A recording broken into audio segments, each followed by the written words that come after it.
এমন সময় আবার কে আসলো? আরে বাইক না।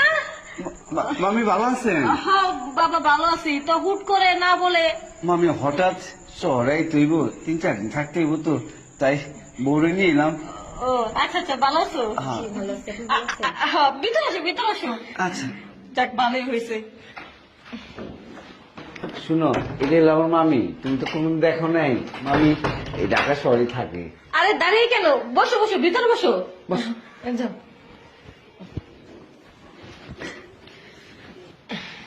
যাক তোমরা আসছো, আমি অনেক খুশি হয়েছি।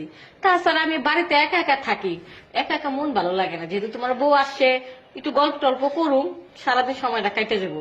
ও মামি, আসলে আপনি তো আমার বউরে দেখেননি। আমি তো তাড়াহুড়োর মধ্যে বিয়ে করছি, তাই ভাবলাম আপনার দেখিনি অনেকদিন যাবত, আর শহরে আসা পড়ে না, তাই আসলাম আপনার বাসায়। আমার বউটারও দেখা যায়, আর আপনার খবর নিয়ে যাই। মামা তো আগামী বছরে আসবে শুনলাম। মামি আরেকটা কথা, মামা যখন আসবো আপনি একটা ফোন করে বলে দিন আমার লাগে একটা কম্বল আনতে। কম্বল? হ্যাঁ হ্যাঁ, তোমার মামা তো কম্বল আনবে। তাছাড়া সব বাইকনা গো কম্বল দেওয়া হয়েছে, তারই মধ্যে তুমি বাকি আছো। তোমার জন্য একটা কম্বল আনবো, চিন্তা করো না। আচ্ছা ঠিক আছে, তোমরা বসো, আমি তোমাদের জন্য খাওয়া দাওয়ার ব্যবস্থা করতেছি। আচ্ছা মামি। আচ্ছা। আচ্ছা একটা কথা বলি, ক তোমার মামা কি জোয়ান? না, মামার বয়স 60 বছরের মতো। মানে বলছি কেন, তোমার মামিটা কিন্তু অনেক। আর ঠিকই কইছে, মামিটা জোয়ান।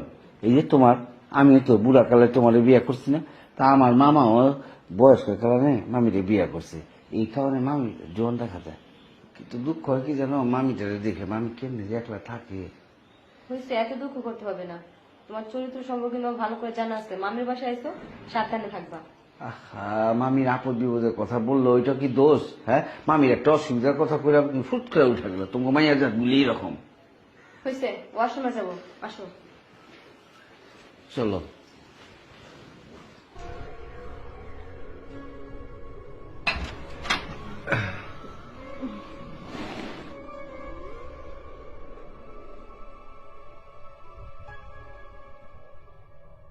মামি, বল। খাটটা তো ভাঙা, ঘুমানো যেতেছে না, আর ছাড় পোকা প্রচুর। আর আমরা ঢাকার বাইরে থেকে এসে ট্রেনে একটু জার্নি করছি তো, তাই আমার রেস্টও দরকার আছে। ঠিকই বলছো, ওই খাটটা একটু সমস্যা। এক কাজ করো, একটা রাত তো, এই একটা রাত এখানে থাক, আপাতত মিটমিট করে কষ্ট করে থাকি। কালকে আমি ওই রুমের জন্য একটা খাট কিনে আনবো। আর ভিতরে আসো। আচ্ছা চল। হ্যাঁ এখানে শোন। যাও আমি তুমি সেটা শুনি। তুমি সেটা চলো।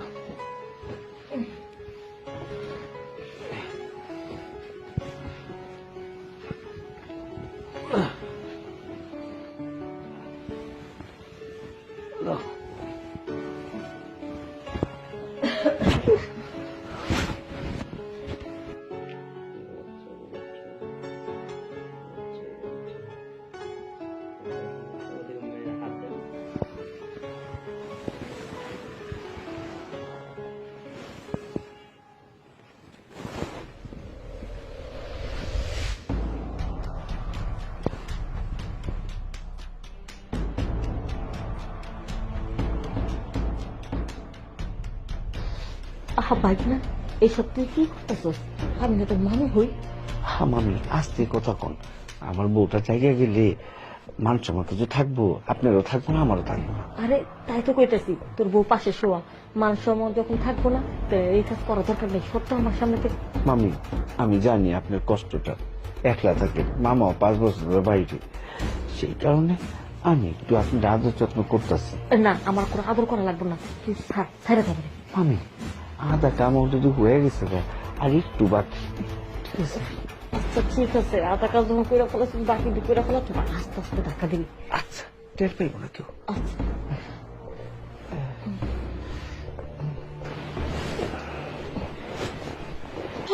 ওরে বাবা রে, ও আমার মাথা ডেকে গেছে। ও পিন্টু, এখানে শব্দ কিসের? না না, ওই মানে আমার তোমার মামার স্বপ্ন দেখছি তো, এই স্বপ্ন দেখে কি উনি আমার এমন জোরে একটা ধাক্কা দিছে, তাই আমি ম্যা করে শিক্ষা ধরছি। তোমার লঙ্গি ভিজে কেন? বউ, শুনো, তুমি আর একটা কথা বলবা না। মামি, আপনি একটা মেয়ে মানুষ হয়ে কিভাবে পারলেন এই কাজটা করতে? আর একটা ছেলে মানুষকে মেয়ে মানুষ প্রশ্রয় না দিলে সে কখনোই তার কাছে ভিজতে পারে না। কিন্তু তোমার আমার স্বামী ভাবতেও ঘৃণা লাগতেছে যে তুমি আমার স্বামী হয়েছি শেষ পর্যন্ত মামির সাথে। শুনো, আমি তো ঘুমাই আসলাম, ভাবছি ঘুমের মধ্যে তুমি মনে হয় এটা। চুপ থাকো। কোনটা বউ আর কোনটা মামি তুমি কি টের পাও না? হ্যাঁ, সেই বয়স কি তোমার হয় নাই? তোমার চরিত্র যে কতটা খারাপ সেটা আমি ভালো করে জানতাম। দেখো, তোমাকে আমি এখানে কিছু বলবো না, যা বলার আমি বাড়িতে নিয়ে বলবো। এখানে আমি এক মুহূর্ত থাকবো না। আর এই যে মামি, আপনাকে বলতেছি, আপনি যে চরিত্র এতটা খারাপ কখনো ভাবতে পারিনি। আমি যদি জানতাম যে আপনি এতটা খারাপ মহিলা, জীবন আপনার বাড়িতে আসতাম না। চল, আগে যাবো। না, চল, এখন একটু কই যাবো? এত রাতে তোকে নিয়ে আমি জাহান্নামে যাবো। সি সি সি সি সি, এটা আমি কি করলাম? শেষ পর্যন্ত বাইকনারও ছাড়লাম না।